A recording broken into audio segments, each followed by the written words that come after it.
নমস্কার বন্ধুরা, আজ আমি আপনাদের সামনে নিয়ে এসেছি এমন একটা মিষ্টি রেসিপি যেটা খেতে যেমন অসাধারণ, ঠিক তেমনি ব্যবসা শুরু করার জন্য অথবা বাড়িতে তৈরি করার জন্য কিন্তু উপযুক্ত। এর নাম হচ্ছে পদ্ম খাস্তা গজা। এই গজা এমনই খাস্তা হয় যে মুখে দিলেই ক্র্যাঞ্চ করে ভেঙে যায় আর স্বাদটা মনে গেঁথে যায় দীর্ঘদিন। তাহলে আজকের ভিডিওতে আমি দেখাবো কিভাবে কম উপকরণে আপনারা বেশি ইউনিট আপনারা তৈরি করতে পারবেন, আর কিভাবে এটা তৈরি করলে পারফেক্টভাবে ওপরে খাস্তা মুচমুচে আর ভেতরেও সঠিকভাবে রসটা ঢুকবে, আর কিভাবে সেটা প্যাকেট করে বিক্রয় করবেন আর যাতে কাস্টমাররা আবার ফিরে আসে। তো বন্ধুরা, আমি মৃণাল, মিষ্টির কারিগর, আর আপনারা দেখছেন বেঙ্গল সুইটস চ্যানেল। তাহলে সবার প্রথমে গজা বানানোর জন্য আমি এখানে মেজারিং কাপের 4 কাপ ময়দা নিয়ে নিচ্ছি। এখানে ওজন করলে ময়দাটা দেখবেন 500 গ্রামের মতো হবে। আমি এখানে 500 গ্রাম হিসাবে আপনাদেরকে দেখিয়ে দিচ্ছি। তো বন্ধুরা, এখানে আপনারা সবসময় ময়দাটা একটু ভালো কোয়ালিটির নেবার চেষ্টা করবেন। এবারে এই ময়দাটিতে দিয়ে দিতে হবে 1 চামচের মতো কালো জিরে আর অল্প করে একটু লবণ। লবণটা কিন্তু এখানে সম্পূর্ণ অপশনাল। এবারে দেখুন, এখানে খাবার সোডা বা বেকিং সোডাটা দিতে হবে।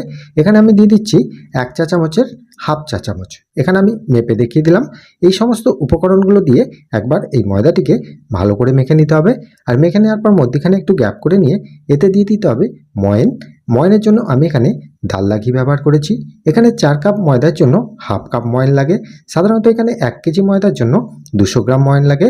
আমি এখানে হাফ কাপ মানে 100 গ্রাম ময়ন নিয়েছি। ময়নটা আমি ডালদা ঘিয়ের ব্যবহার করেছি। আপনারা চাইলে এখানে গাওয়া ঘি অথবা সাদা তেল দিয়েও করতে পারেন, অথবা গাওয়া ঘিয়ের সাথে সাদা তেল মিশিয়েও কিন্তু করতে পারেন।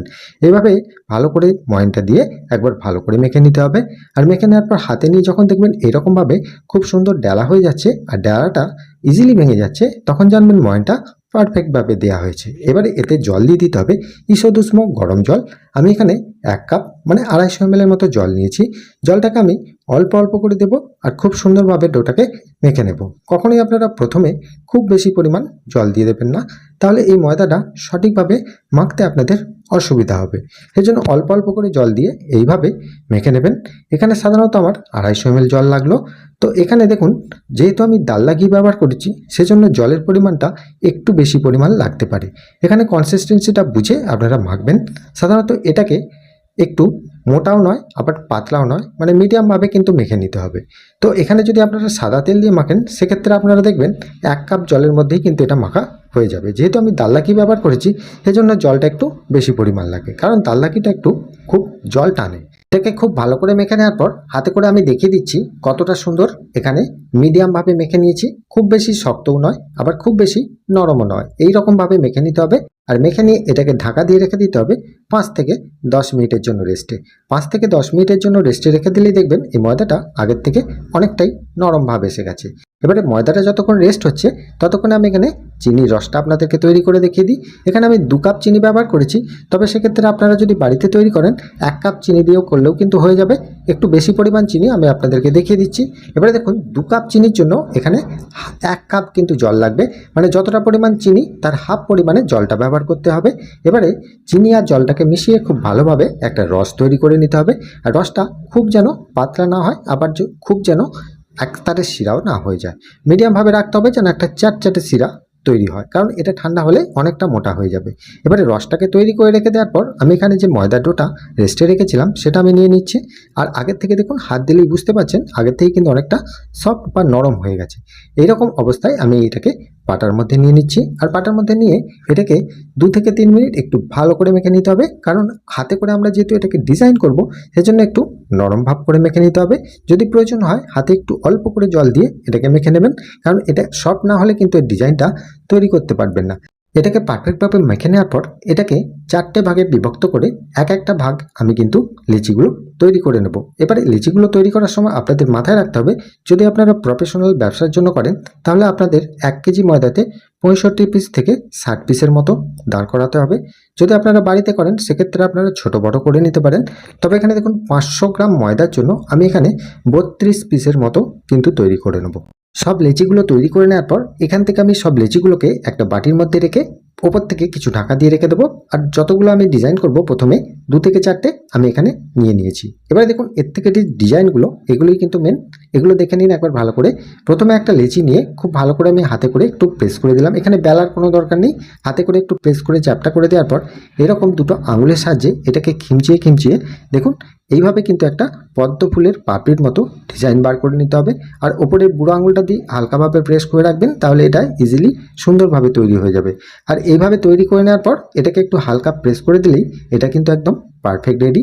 এবারে দেখুন আরেকটা ভালো করে আপনাদেরকে দেখিয়ে দিই। এটাকে ভালো করে প্রেস করে নেওয়ার পর একবার খুব ভালো করে দেখুন, আঙুলটা আমি ওপর দিকে রেখেছি একটা আঙুল বাঁ হাতের, আর ডান হাতের যে দুটো আঙুল আছে দুটো আঙুল দিয়ে আমি এইভাবে সাইড থেকে আমি খিঁচিয়ে খিঁচিয়ে একটা সুন্দরভাবে পাপড়ির মতো ডিজাইন বার করে নিচ্ছি। এগুলো যত বেশি পরিমাণ ডিজাইন বার করতে পারবেন ততই কিন্তু এটা দেখতে সুন্দর হবে। এইভাবে কিন্তু করে নেওয়ার পর প্রত্যেকটাই কিন্তু হালকাভাবে প্রেস করে দেবো, আর প্রত্যেকটা যেন সমান ডিজাইনের হয় এই দিকটা আপনারা খেয়াল রাখবেন। এইভাবে করে নেওয়ার পর দেখবেন এগুলোকে আরেকটা পদ্ধতি আছে, সেটা আমি দেখিয়ে দিই। এগুলো না করলে কিন্তু হবে না, কারণ দেখুন এখানে ছুরি করে মিডিল বরাবর ফুটো করে দিতে হবে, নাহলে কিন্তু এটা তেলে ভাজার সময় দেখবেন লুচির মতো ফুলে যাবে আর শেপটা ভালো আসবে না। ফুটো করে দিলে কি হবে, এগুলো আর ফুলবে না, আর প্রত্যেকটা শেপ কিন্তু সমান থাকবে। এইভাবেই কিন্তু করে নিতে হবে। আর করে নেওয়ার পর আমি প্রত্যেকটা একই রকমভাবে কিন্তু তৈরি করে নিয়েছি। আর এইগুলো তৈরি করে নেওয়ার পর এগুলোকে ভেজে নিতে হবে। তার জন্য দেখুন আমি এখানে একটা কড়াতে তেল বসিয়ে দিয়েছি, সাদা তেল। আর তেলের টেম্পারেচারটা কীরকম থাকবে সেটা আমি দেখিয়ে দিচ্ছি।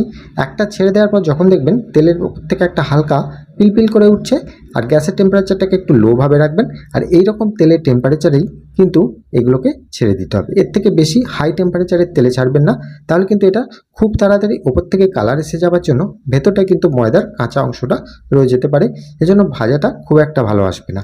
এইভাবে গ্যাসের ফ্লেম একদম লো টু মিডিয়ামভাবে রেখে আস্তে আস্তে এটাকে খুব ধৈর্য ধরে একটু হালকা করে ভাজবেন, উল্টে পাল্টে ভাজবেন। আর তেলে ছেড়ে দিয়ে ভাজার সময় উপরে ভেসে যাওয়ার পর যদি মনে হয় যে একটু বেশি পরিমাণ খাস্তা ভাব লাগছে, সেই ক্ষেত্রে আপনারা গ্যাসের ফ্লেমটা একটু বাড়িয়ে দিয়ে তারপর কমিয়ে নেবেন। এই ছোট ছোট টিপসগুলো মাথায় রাখবেন। এবারে দেখুন এখানে পারফেক্টভাবে সব কিছু দেওয়া আছে, এখানে আর সেই জন্য আমি কিছু করলাম না। জাস্ট এরকম হালকা টেম্পারেচারের তেলে আমি আস্তে আস্তে করে ভেজে নিলাম।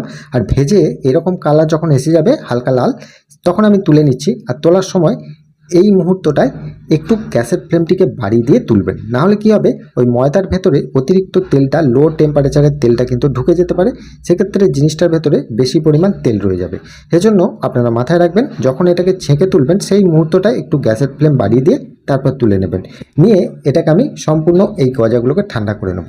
আর তার আগে দেখুন এখানে যে রসটা তৈরি করে রেখেছি সেই রসটা কীরকম রাখতে হবে দেখিয়ে দিই। তার আগে দেখুন এখানে আমি 1 চামচের মতো লেবুর রস দিয়ে দিলাম। এটা কিন্তু সম্পূর্ণ অপশনাল, লেবুর রসটা দিলে সাধারণত চিনির রসটা জমবে না, সেজন্য। কিন্তু প্রফেশনাল করলে লেবুর রস দেবার এখানে কোনো প্রয়োজন নেই, বাড়িতে করলে করবেন।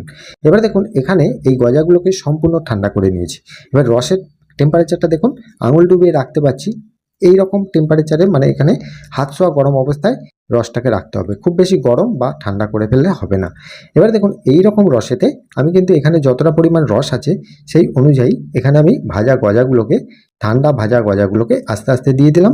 দেবার পর এটাকে উল্টে পাল্টে আমি 2 থেকে 3 মিনিট রসের ভেতরে রাখবো। এর থেকে বেশি পরিমাণ রাখার দরকার নেই বা কম রাখারও দরকার নেই, এরকম 2 থেকে 3 মিনিট রাখবেন। আর রাখার পর উল্টে পাল্টে এইভাবে দেবেন। আর দেবার পর এখানে আমি টিপে দেখবেন, যদি দেখেন যে এর মধ্যে রসটা ঢুকে গেছে, মনে হচ্ছে যে টিপে দেখছি রসটা বেরিয়ে বেরিয়ে আসছে, তার মানে কিন্তু এটা রস সম্পূর্ণ টেনে গেছে। আর এখানে রসে রাখার কোনো দরকার নেই, যতটা ওর দরকার ছিল রস নেবার ততটা কিন্তু ও নিয়ে নিয়েছে। এর থেকে বেশি রসে রাখলেও আর রস নেবে না। এইভাবে তুলে নিয়ে এটাকে একটা জায়গায় রাখবেন যে এক্সেস রসটা যেন এর গা থেকে ঝরে যায়, তাহলে কিন্তু এটা পারফেক্টভাবে রেডি হয়ে যাবে।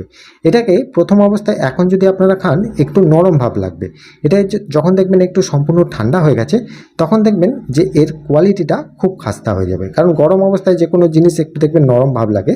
এইভাবে ছেঁকে রেখে এক্সেস রসটা বের করে নিয়ে ঠান্ডা করে দেবেন। আমি এখানে দেখুন সম্পূর্ণ ঠান্ডা করে একটা জায়গার মধ্যে সাজিয়ে নিয়ে এবার আপনাদেরকে দেখিয়ে দিচ্ছি কতটা খাস্তা হয়েছে, আপনারা নিশ্চয়ই দেখেই বুঝতে পারবেন। দেখুন আমি একটা ভাঙছি আর ভেতরে যে কত সুন্দর রসটাও গেছে আর ওপরটা কত সুন্দর খাস্তা ভাব আছে সেটা দেখিয়ে দিই।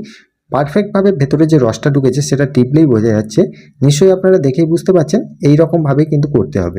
এবারে দেখুন এটাকে আমি আরেকবার ভেঙে দেখাই। এর ভেতরে কিন্তু চারিদিকটাই কিন্তু সমানভাবে রসটাও গেছে আর ওপরের যে খাস্তা ভাবটা আছে সেটা ইজিলি ভেঙে যাচ্ছে। দেখুন একদম পারফেক্টভাবে কিন্তু হয়েছে। এখানে প্রফেশনালভাবে গজাটা তৈরি করতে গেলে এখানে কত পরিমাণ লাভ বা কতটা খরচা হচ্ছে সেটা একবার বলে দিই। এখানে সাধারণত 1 কেজি ময়দার গজা তৈরি করতে গেলে আপনাদের 200 টাকার সামথিং কিছু খরচা হবে, 200 টাকার মধ্যে। আর বিক্রি করবেন সাধারণত যদি 60 পিস করেন 5-6 300 টাকা, আর যদি 65 পিস করেন তাহলে 325 টাকার মধ্যে আপনারা বিক্রি করতে পারবেন 5 টাকা পিস হিসাবে। তো বন্ধুরা আজকের রেসিপিটা আপনাদের কেমন লাগলো সেটা আমাকে প্রত্যেকবারের মতো কমেন্টে জানাতে অবশ্যই ভুলবেন না। ভালো থাকবেন, সুস্থ থাকবেন, নমস্কার।